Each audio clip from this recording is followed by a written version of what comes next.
Assalamualaikum warahmatullahi wabarakatuh. Selamat malam guys. Oke, seperti yang saya sampaikan tadi bahwa ada pertanyaan yang belum saya jawab ya.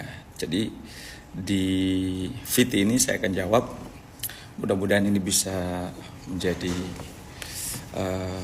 pandangan atau acuan atau jawaban yang bisa memberikan para sahabat netizen atau fans-fansnya Aminiki bisa merasa agak lega ya gitu, terkait masalah pertanyaan ini.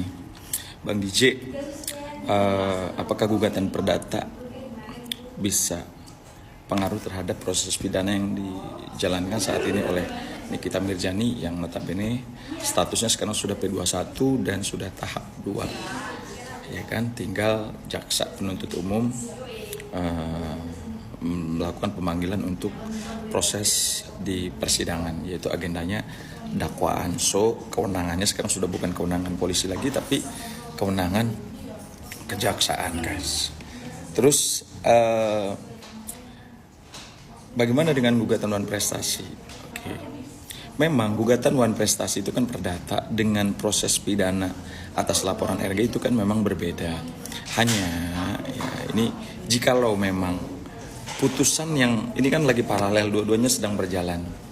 Jika ini hanya berandai-andai, jika putusan perdata lebih duluan, misalkan contoh terbukti RG melakukan wan prestasi sehingga hakim memutuskan bahwa dia harus membayar ganti rugi ya terhadap Nikita Mirzani karena memang misalkan perbuatan wan prestasinya terpenuhi seperti yang dijelaskan di dalam 1320 KUH Perdata. Salah satunya perjanjian misalkan masuk semua, at the end kemudian hakim memutus memenangkan perkara ini terhadap Nikita Mirzani atau Nikita Mirzani memenangkan putusan perdatanya gitu.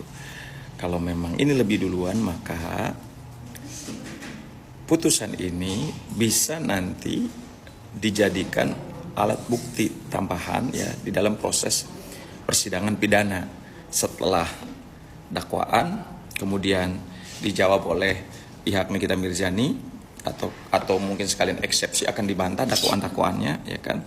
Nah, kemudian setelah itu pembuktian. Nah, disinilah di dalam proses pembuktian ini nanti pihak kejaksaan akan membuktikan kalau memang Nikita Mirzani melakukan dugaan tindak pidana pemerasan. Begitupun dengan lawyernya Nikita Mirzani akan membuktikan bahwa Nikita Mirzani tidak pernah melakukan dugaan tindak pidana pemerasan, tetapi ini adalah bentuk perjanjian, kesepakatan sebagaimana dijelaskan di dalam pasal 1320 KUH Perdata. Apalagi kalau ya gugatan perdatanya itu dimenangkan oleh Nikita Mirzani. Ini enak banget gitu ya.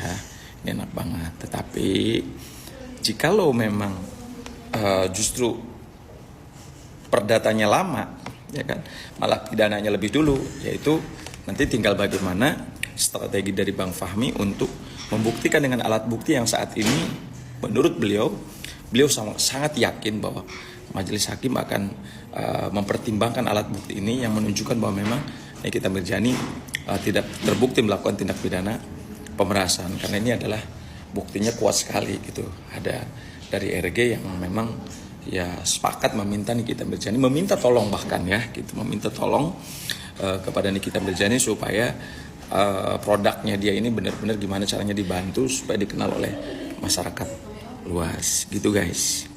Jadi memang hubungan secara langsung perdata dengan pidana kan memang berbeda, tetapi objek yang dibicarakan di dalam perdata maupun di pidana ini adalah satu hal yang sama gitu. Jadi menurut hemat saya kalau memang putusan perdatanya Nikita Mirzani menang, ini akan menjadi satu bargaining point ya buat Nikita Mirzani berjuang di dalam proses persidangan pidana. Saya yakin insyaallah yang terbaik buat Nikita Mirzani. Oke, guys, demikian yang bisa saya sampaikan. Semoga ini bermanfaat, membuat kalian lega. Terus berdoa, terus berjuang, terus viralkan, terus kita kawal melalui media sosial. Karena selain pengadilan, mahkamah tertinggi dalam proses peradilan saat ini adalah no viral, no justice. Thank you so much. Keep calm and call your lawyers. Thank you. Assalamualaikum. Assalamualaikum, good morning everybody. Oke guys, selamat pagi ya, salam sehat, salam olahraga. Ini ada berita terbaru yang mungkin ini sangat menarik ya beritanya, bahwa ada informasi yang disampaikan tadi malam dari beberapa media. Ternyata dari pihak RG ada kekhawatiran kalau NM itu bisa bebas. Ini berita yang sangat luar biasa sih.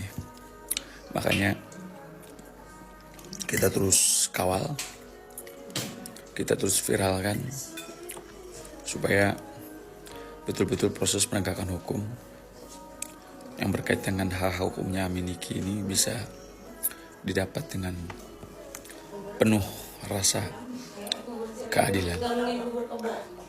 Apalagi dengan masuknya gugatan ini kan, ini khawatir banget dari pihak RG bahwa gugatan ini kalau seandainya menang dan RG terbukti melakukan perbuatan non prestasi, secara otomatis proses pidananya kan artinya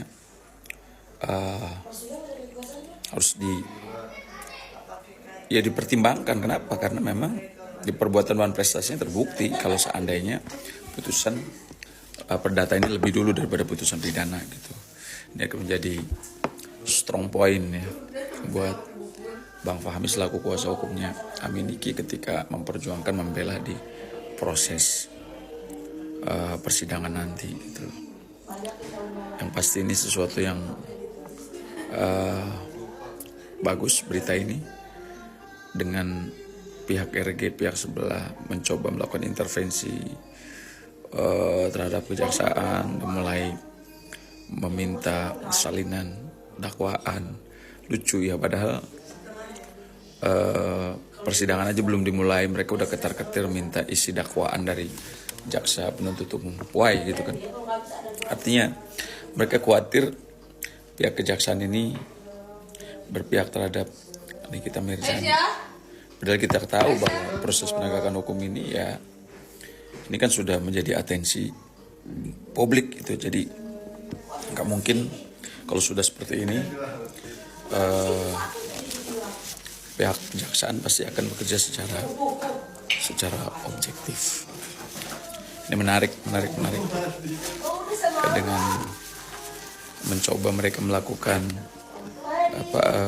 atensi ya kan, atau intervensi, ini berarti kan menunjukkan bahwa ada kekhawatiran dari mereka Amin Niki ini bisa bebas. Oke, thank you so much guys. Kita pantau, kita kawal terus, kita ramaikan media sosial yang berkaitan dengan proses hukum NM. Oke, jangan menyerah, kita terus berjuang, kita support Bang Fahmi. Oke, thank you so much. Keep calm and call your lawyers. Thank you.